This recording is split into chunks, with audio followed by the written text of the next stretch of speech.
heart took flight. And he began to dance with me. I could have danced all night.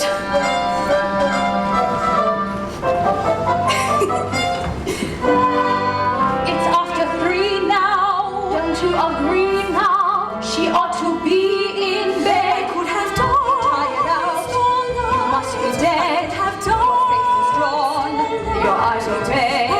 Now say goodnight, please. Turn out the light, please. It's really time for you to be in bed. I could have spread my wings and done a vow. Oh, Mrs. Pierce is apt to scold. You're apt to beg, and sure as fate, you'll catch a cold. I'll never know what made it so exciting. Why all at once my heart took flight. I only know when he began to dance with me. I could have danced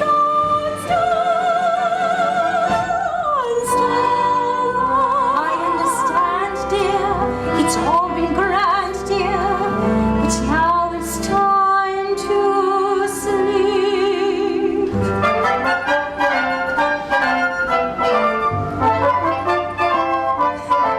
I could have danced all night. I could have danced all night and still have begged for more. I could have spread my wings and done 1,000 things I've never done before. I'll never know what made it so exciting.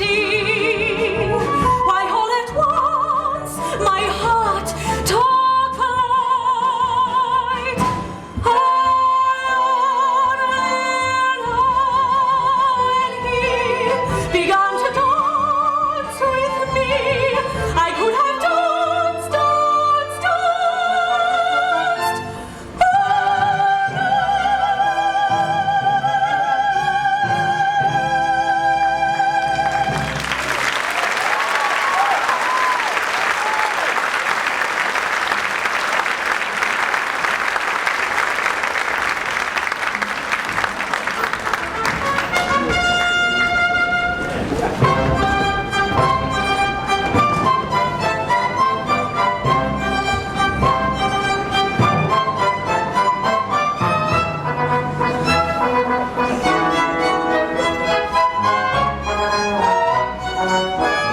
Colonel Pickering, I don't understand. Do you mean that my son is coming to Ascot today? Yes, he is, Mrs. Higgins. As a matter of fact, he's here. What a disagreeable surprise. Ascot is usually the one place I can come to with my friends and not run the risk of seeing my son Henry. Whenever my friends meet him, I never see them again. But, you see, he had to come.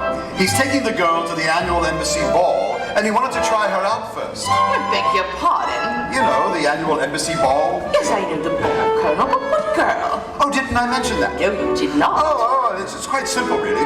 One evening I decided to go hear the opera at Covent Gardens to hear my favorite opera, Aida. And as I was coming out, oh, by the way, they didn't do Aida that evening, no. They did Götterdämmerung. I never heard Götterdämmerung before. A damn rackety one that was. This is a big tenor chap that comes out. What about the girl, Colonel? Oh, yes.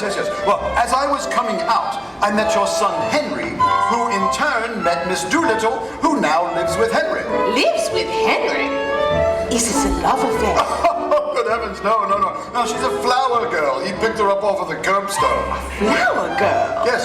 He turns to me and he says, Pickering, you see this girl here? In 6 months I could make a duchess out of her. And I said, nonsense. And he said, yes, I can. And I said, well, I'll bet you that you can't. And I did. And he is. The horses are leaving the paddock, Mrs. Higgins. Oh, I must go and fetch her. Excuse me, Mrs. Higgins. Colonel, my I do understand that Henry is bringing a flower girl to Ascot. Yes, that's it, Mrs. Higgins. That's it precisely. Jolly good, Mrs. Higgins. Jolly good. Charles, you'd better stay close to the car. I may be leaving abruptly. Every duke and earl and peer is here. Everyone who should be here is here. What a smashing, positively dashing spectacle the Ascot opening day. At the gates are all the horses waiting for the queue to fly away. What a ripping, absolutely ripping moment at the Ascot opening day. Pulses rushing, faces flushing, heartbeats speed up. I have never been so keyed up. Any seconds now, they'll begin to run. Hark, the bell is ringing, they are springing forward. Look, it has begun.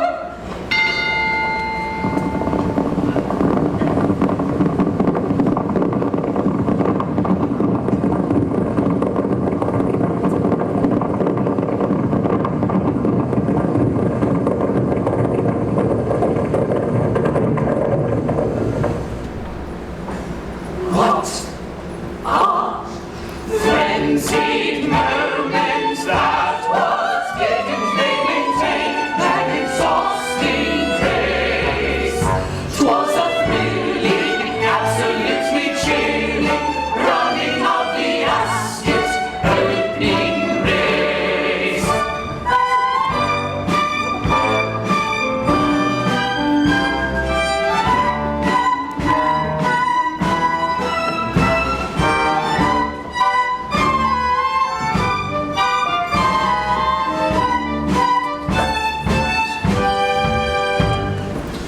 I don't know where the devil they could be. Ah! Darling, have you seen Colonel Pickering? Oh, you look nice. I saw Colonel Pickering, and Henry, dear, I'm most provoked. I've heard you brought a common flower girl from Covent Garden to my box. Oh, darling, she'll be all right. I've taught her to speak properly, and she has strict instructions as to her behavior. She's to keep to two subjects, the weather and everyone's health. Sort of fine day and how do you do, and not just let herself go on about things in general. Help her along, darling, and it'll be quite safe. It's safe to talk about our health in the middle of a race. That's why she's got to talk about something. Well, you're not even dressed for Ascot, Henry. I changed my shirt. Where's the girl now? Being pinned. Some of the clothes we bought for her didn't quite fit. I told Pickering we should have taken her with us. Oh, you pretty fair babies playing with your live doll. Ah, Mrs. Einsford Hill. Wait, damn, are all these people with you? Mrs. Higgins, is this your celebrated son? I'm sorry to say my celebrated son has no manners. He may be the heart and soul of the Royal Society soirees, but he's rather trying on more commonplace occasions. Colonel Pickering, you're just in time for tea. Thank you, Mrs. Higgins. And may I introduce Miss Eliza Doolittle. Ah, my dear Miss Doolittle. How kind of you to let me come. Delighted, my dear. Mrs. Einsford Hill, Miss Doolittle. How do you do? How do you do? Lord and Lady Boxington, Miss Doolittle. How do you do? How do you do? And Freddie Einsford Hill. How do you do? How do you do?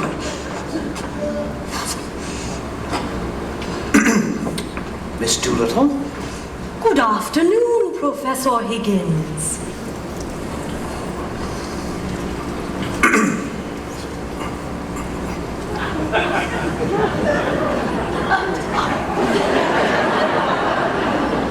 The first race was very exciting, Miss Doolittle. I'm so sorry you missed it. Will it rain, do you think? The rain in Spain stays mainly in the plain.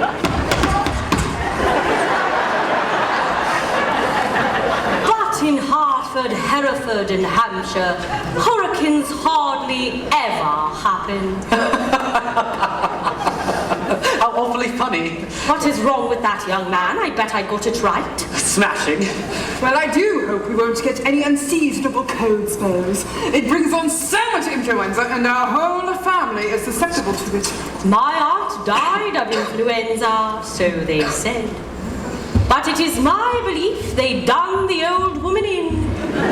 Done her in? Yes, Lord love you. Why should she die of influenza when she come through diphtheria right enough the year before?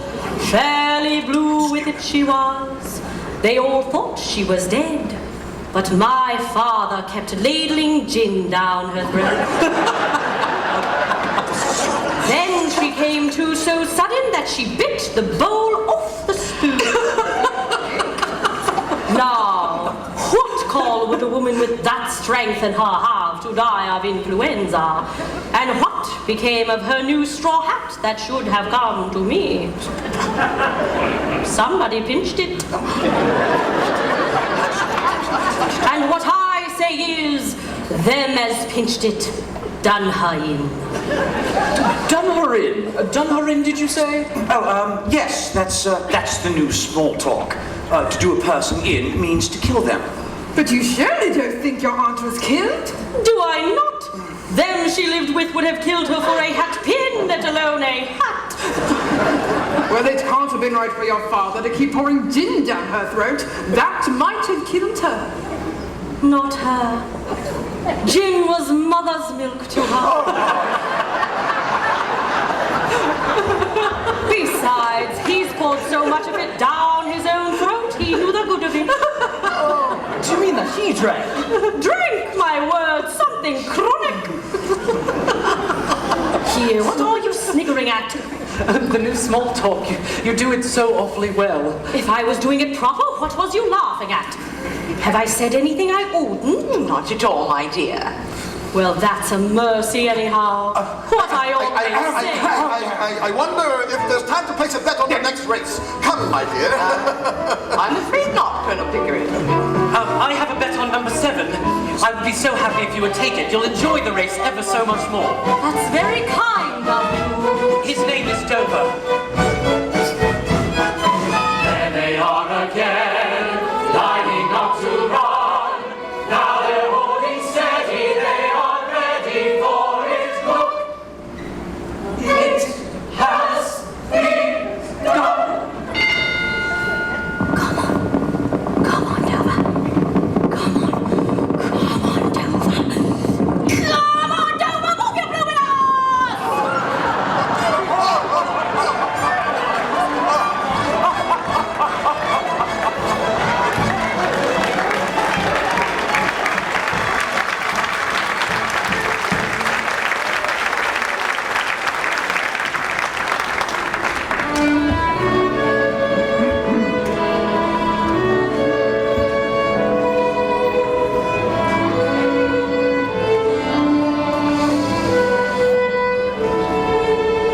When she mentioned how her aunt bit off the spoon, she completely done me in. And my heart went on a journey to the moon when she told about her father and the gin. And I never saw a more enchanting vase than the moment when she shouted, "Move your bloomin'!" Is Miss Doolittle at home? Whom shall I say is calling? Freddie Eynsford Hill. If she doesn't remember me, tell her I'm the chap who was sniggering at her. Yes, sir. Oh, would you give her these? Yes, sir. You needn't rush. I want a drink in this street where she lives. Yes, sir.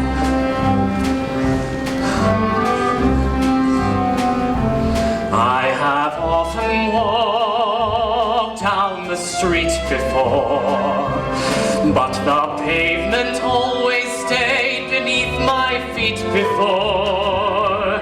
All at once am I several stories high, knowing I'm on the street where you live.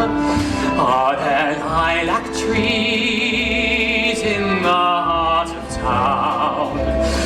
Can you hear a lark in any other part of town? Does enchantment pour out of every door? No, it's just on the street where you live. And oh, the towering feeling just to know somehow you are near. The overpowering feeling that any second you may suddenly appear.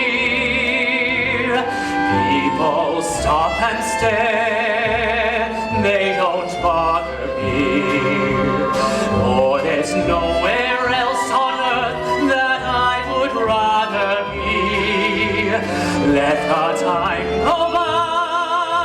I won't care if I can be here on the street where you live.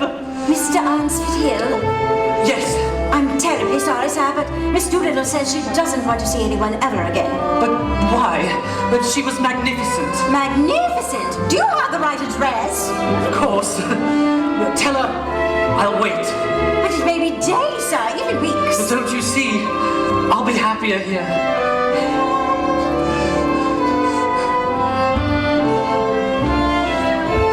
People stop and stare, they don't bother me. For there's nowhere else on earth that I would rather be. Let the time go by. I won't care if I can be here on the street where you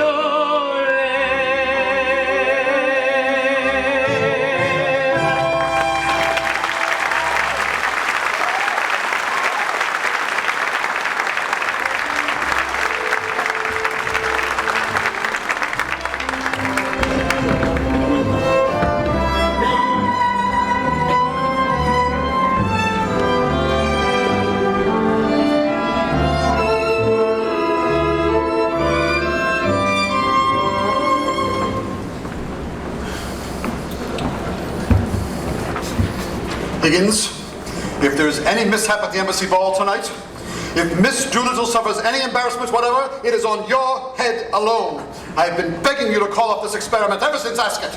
Eliza can do anything. But suppose she's discovered. Suppose she makes another ghastly mistake. There will be no horses at the ball, Pickering. Think how agonizing it would be. My God, I don't know what I would do. You could always rejoin your regiment.